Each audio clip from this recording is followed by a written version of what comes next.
that's why I make it difficult for my competition. Like, and if they get close, they will feel me and they'll run away. Well, it's your last hour, man. No, it's like literally my last 15 minutes. I mean, what an adventure this has been. I know. You know, it's like you and I have been talking. It's been phenomenal. You and Ibrahim giving me this opportunity and all that we've accomplished in a little over a year is nothing but amazing. Going out to the gadget repair, then going out to the prepaid show. Yeah, I know. And now this next opportunity, but I know that this isn't goodbye. It's just until the next time. We met 20 years ago. You were selling some brand. I had a store. We don't want to say any brand, so we don't want to hurt anybody's feeling. So you were distributing exclusive brand, strong brand. Came to St. Louis, and he wanted to recruit me to sell. And I refused because I had some good stuff in my store. I didn't know who he is. Walked in, sharp-looking guy, slick hair. You had a lot more, you know. It wasn't gray back then, but you know, I knew there was one Cherokee Street, and I'm like, man, I've got to get a store on Cherokee, and there was only one person for the mission down there. Everybody kept telling me the same name. Well, I went down there. I'm like, I got to see this operation for myself. I saw the operation. I'm like, okay, I need this guy to sign up with us. And I did my best pitch, and basically he said, get the hell out of my store. And I go, well, you know, if you're not going to sign up, then I'm going to put a store down here. And he goes, good luck with that. I'm the mayor of Cherokee. And lo and behold, guess what? We didn't get a store on Cherokee. I had so strong relationship with the neighborhood, with the committee. They loved me. I made sure every one of them and their family and their kids are my customers, and I give them the best discount in town. So when you came to open, and I said, no, at first, I'm not going to work with you. All right. Second thing, you're not going to be able to open a store. The next day, I was in their office, in the committee office, and saying, listen, I am the guy in the street. I took care of you. I have everything. There is no reason for you to bring another guy. They said, who's the other guy I want to come in? I said, I don't know. Someone is going to try to come in. Make sure I took care of you, take care of me. It's not like I'm trying to bully. It's just, listen, it's time. That's how you do. You build relationship with the neighborhood, so the neighborhood got your back, and they got my back. But oh, they had your back all day long. I mean, seriously. But you didn't go far. You went a little bit too down the street. Yeah, but it was never the same. No, that was with a different brand. I mean, we could never get one on that street. Every time we tried, it was just. And so finally, I'm like, okay, yeah, you know what? We're gonna have to put somewhere. And we tried. But we knew that was a sweet spot, and we tried some other things, but it never worked out the way I wanted it.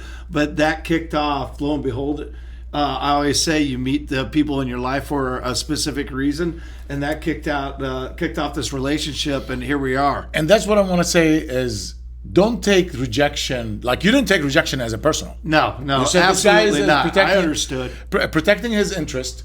And I respect someone who protect their interest. As a matter of fact, when I go visit markets and I see people are pushing me, the more they push me away, the more I am interested in their business, because I want to be, he's not desperate.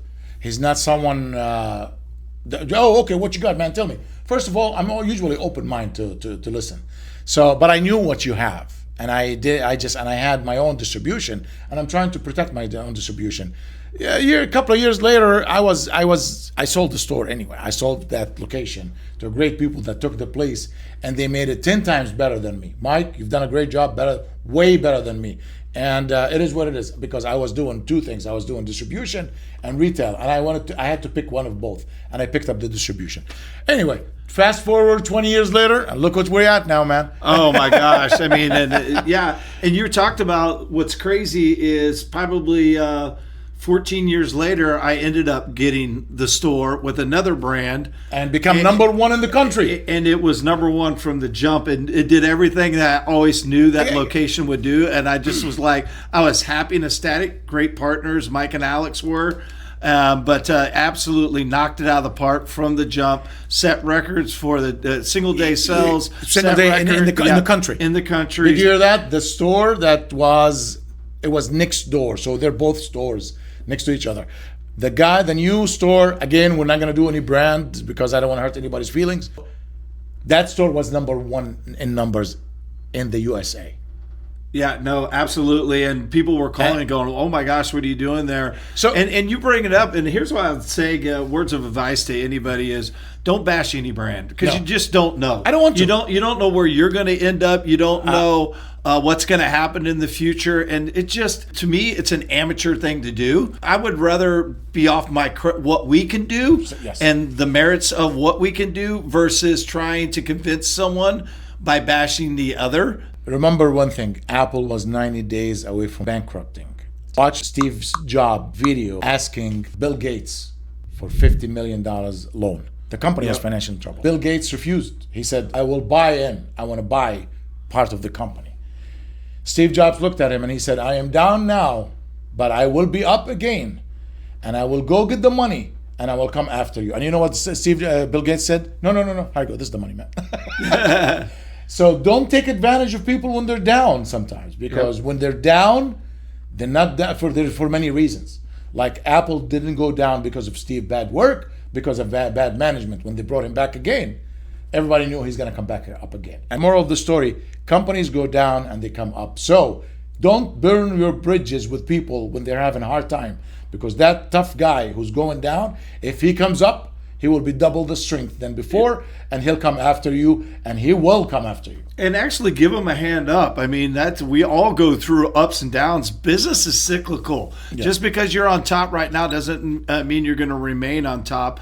I mean, there's a certain brand that was predicted to go out of business, and now they're one of the strongest around. So, I mean, there's been several of those stories. And what I can tell you is, this has been a great journey, and I'm going to tell you, as you know, I'm going on to my next opportunity, and I'm going to continue to refer Ahmed and Ibrahim business, because I will say it and I'll say it again: the best damn masters I've ever worked for are right here. And what I mean by that is they take it to a whole nother level. This team does, and I've heard it time and time again, how when someone reaches out, we are so quick to take care of their needs. Yeah. We're quick to take care of their issues.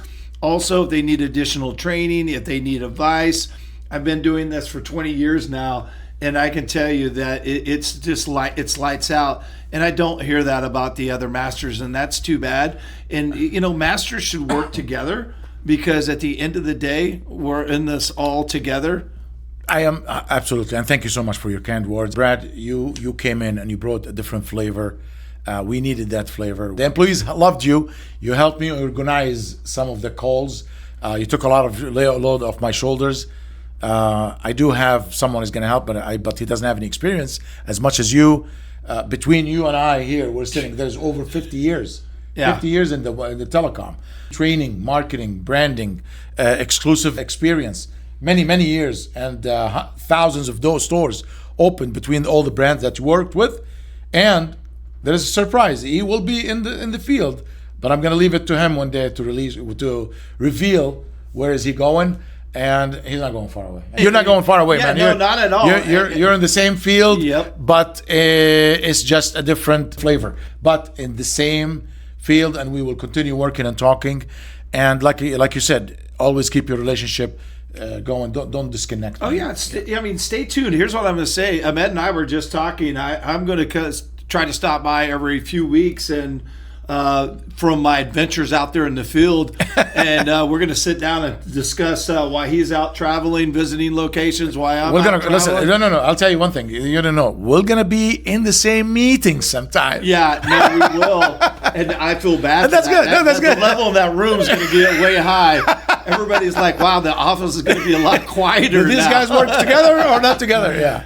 But we're going to come in and share, because at the end of the day, we're both passionate about helping you get better. If you're a small business, we want to help you improve. We want to help you provide for your family. And that's the one attitude I've taken since I've been over on the dealer side. I ran direct retail for a long time. Then I stepped over on the dealer side.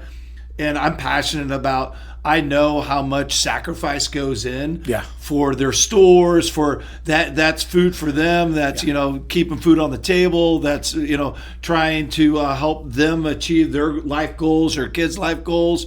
And I've always kept that in the back of my mind as I make decisions. And so, as we are out there on our adventures, we're going to come in and share stories and share with you. And, I look forward to it. Like I was saying earlier, this isn't goodbye. This is until the next time. I'm going to stop by here and every once in a while work out of the office and let's do it. You know what? Continue to help them. I'm just excited. It's an exciting time. It is exciting. It's a hard day for me because, like I said, you and Ibrahim are absolutely, I think of you as family now. Thank you. They did nothing but support and help, and I've seen that time and time again with your how you interact with your team. It's amazing. I challenge anybody out there that's watching this. Every Monday and Fridays, they're having calls with their team. And I know a lot of people have calls. That's what I'm not saying. But these aren't beatdown sessions. These aren't. Hey, this is what you're not doing. Blah blah blah blah. This is about helping. They gather feedback from their team. They find out where they're getting hung up, what obstacles are standing in the way, and then they help them. They have a lot of fun. People don't come into those calls looking, oh man, I got to get on another call. No, they get on there and they look forward to it because of the way you and Ibrahim run those calls. Yeah. And I've always had a lot of fun on those calls, and it's enjoyable. And for you, those watching, you need to do the same thing with your team. That's, the one thing that you have that you can control every day is the culture of your company. And is it the culture that people want to come to? Not because they're making a great living, but because they love what they're doing, they're passionate about it, and they know they're being empowered and taken care of. That's what people want to feel. And thank you so much. And training is huge for me, huge. If my employees don't know anything about everything, I just can't stand it. There is a big disconnection with companies and their employees. You executives, owners, vice presidents. Train your employees. Don't expect them to know. Like I put people 90 days in train. 90 days for them to be training and making errors. Allow them to make errors and don't scream at them. Don't go off on them. When they make a mistake and you fix it while you're there, it's better than making a mistake when you're gone. Bottom line, training. Train your employees. Make sure that you are the face of the company. Don't be hiding behind the office. If you don't want to train them, hire someone to train them. I like to do the training myself because I don't want to have any messaging or misdirections. As a matter of fact, I even become part of the interview because I need to ask, are you the person who can do 1, 2, 3? You're not working for a department, you're working for a company. So if you are in the sales department and the shipping department need help and you can help them, you better help them. We're a small company, we can't operate separately.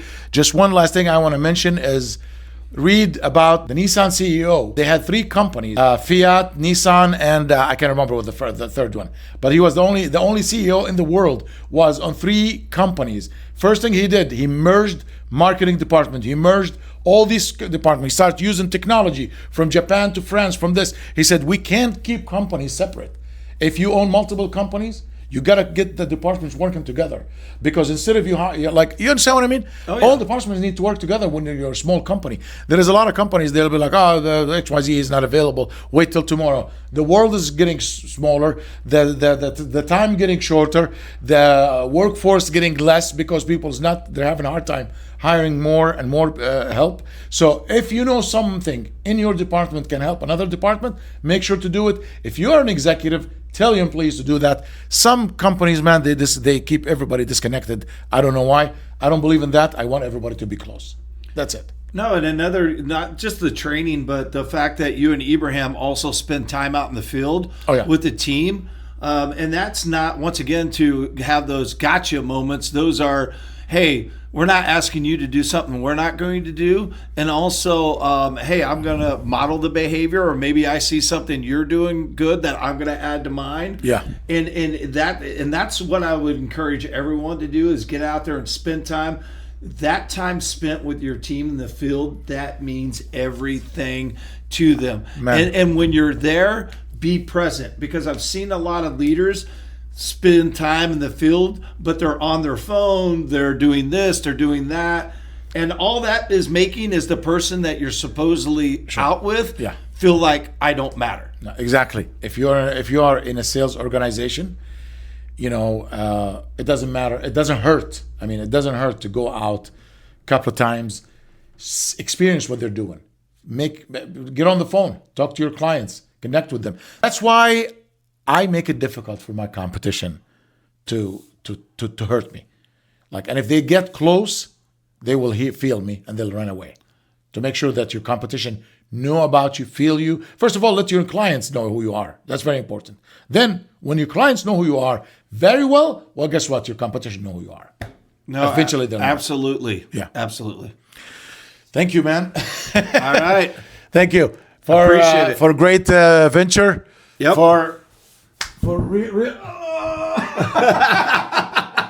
See you guys. All right. Good luck. Good luck to him. Thank you. Keep it up. Keep it up.